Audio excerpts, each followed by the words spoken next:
From the Global Times, I am Mulan. Welcome to the GT Podcast with Mulan, a one-stop shop for the Global Times take on top China and global news. In today's podcast, President Xi Jinping's state visit to Russia. Why is it so significant for China-Russia ties as well as the world? An exclusive interview with U.S. investigative journalist Simo Hirsch. What does he think of the Ukraine crisis? An open letter to the White House. It's time to end the lose-lose trade war. Japan's dumping of nuclear-contaminated wastewater into the ocean will be not only an environmental crisis, but an economic one.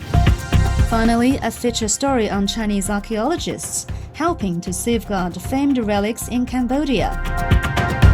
President Xi Jinping paid a state visit to Russia from March the 20th to the 22nd. His first overseas trip after being elected as president of China earlier this month. The trip is of great significance for both China-Russia bilateral ties and the world, given a profoundly complex and uncertain global geo-economic landscape. In what have been described as fruitful talks during the trip, the Chinese and Russian leaders signed two joint statements that aim to further elevate bilateral ties. One joint statement focused on deepening the comprehensive strategic partnership of coordination for the new era. The other listed priorities in bilateral economic cooperation through 2030.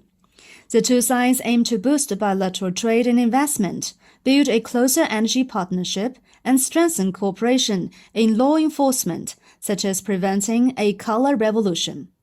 Chinese ambassador to Russia Zhang Hanhui told the Global Times, President Xi's state visit to Russia this time is a milestone for China-Russia relations in the new era. It will inject a strong impetus into bilateral relations and lead the sustained development of bilateral ties at a high level. During the visit, the two leaders also reached a consensus on a wide range of hot-button global issues, from the Ukraine crisis to Western aggression around the world. On the Ukraine crisis, the leaders stressed that the crisis should be solved through dialogue. They called for the security concerns of all countries to be respected, bloc confrontation should be prevented, and fanning the flames avoided. They opposed any unilateral sanctions unauthorized by the UN Security Council. On the explosion of the Nord Stream pipeline, they called for an objective, impartial, and professional investigation. On the US-UK-Australia alliance, or AUKUS, they expressed serious concerns about the consequences and risks of the alliance and related nuclear-powered submarine cooperation for regional strategic stability. China and Russia also raised serious concerns about Japan's plan to dump nuclear-contaminated water into the sea, about the U.S. biological military activities, and about NATO's continuous strengthening of military security ties with Asia-Pacific countries and undermining of regional peace and stability. Alexander Lukin, an expert at the Moscow State Institute of International Relations, told the Global Times, in the current situation when many in the West try to press China into taking a hostile approach to Russia, this visit will demonstrate that the Russian-Chinese strategic partnership is as strong as ever. Simo Hirsch is a highly regarded, award-winning journalist in the U.S., known for his investigative pieces. But when he published a bombshell report in early February that the U.S. was behind the bombing of the Nord Stream pipeline, the U.S. mainstream media went silent, and U.S. officials rushed to discredit him. In an exclusive interview with the Global Times, Hirsch stood firmly by his reporting. I've been doing it a long time, and there's no question that the pipeline was blown up directly on the orders of President Biden, he said. On the Russian-Ukraine conflict, Hirsch said, he's very nervous about what's going to happen.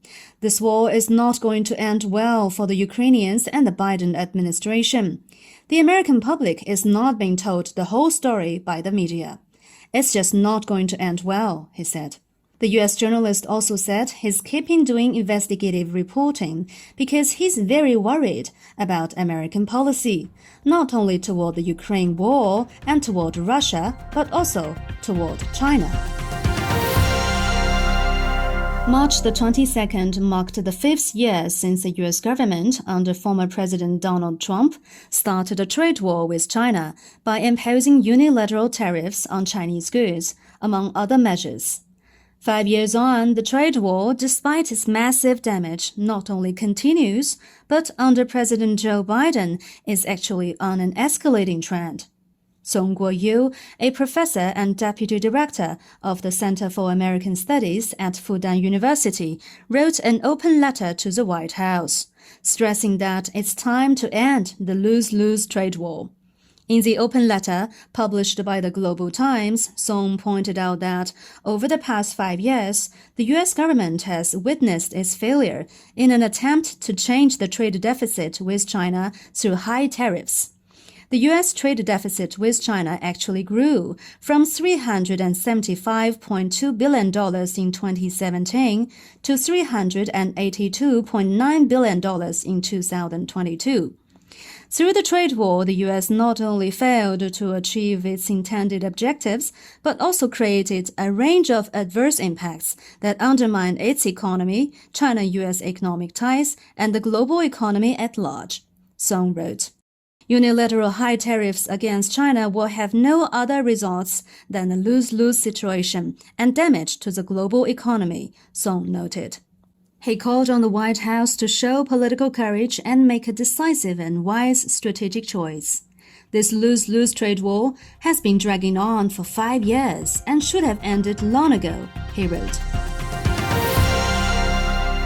Defying widespread criticism from within Japan and around the world, the Japanese government has reportedly moved to prepare for dumping of nuclear-contaminated wastewater into the ocean.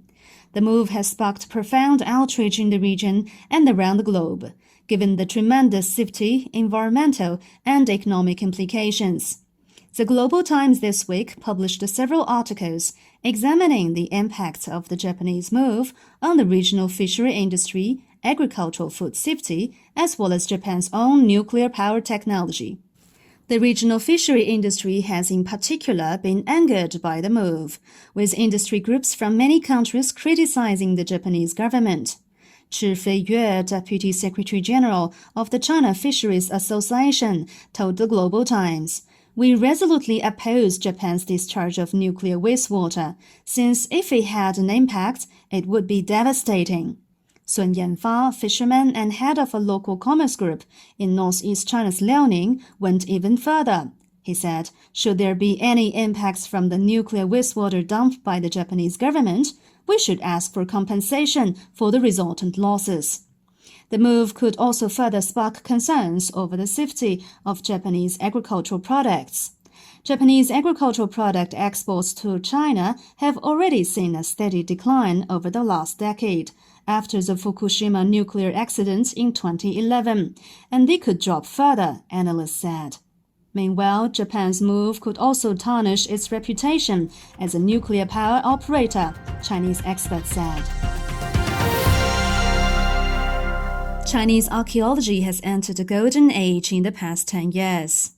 Chinese archaeologists have expanded research horizons and promoted Chinese archaeology around the world. In the latest part of the Global Times series on Chinese archaeologists' work overseas, we looked into how Chinese conservationists and archaeologists have helped to safeguard famed Angkor relics. The Angkor Archaeological Park in northwestern Cambodia has long been an enchanting sight for global visitors who swarm upon it to see the beauty and legend of the Grand Cambodia Kingdom.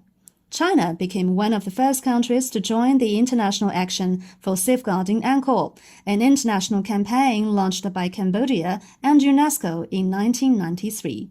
Today, in this ancient and mysterious land, a group of Chinese archaeologists, in cooperation with their Cambodian counterparts, continue to reinvigorate the miracle of Angkor via a revitalized Silk Road. That's all for this edition of the GT Podcast with Mulan. Make sure to follow the Global Times on Twitter and Facebook to stay tuned. You can also check out our podcast, articles, and much more on our website at globaltimes.cn. Thank you.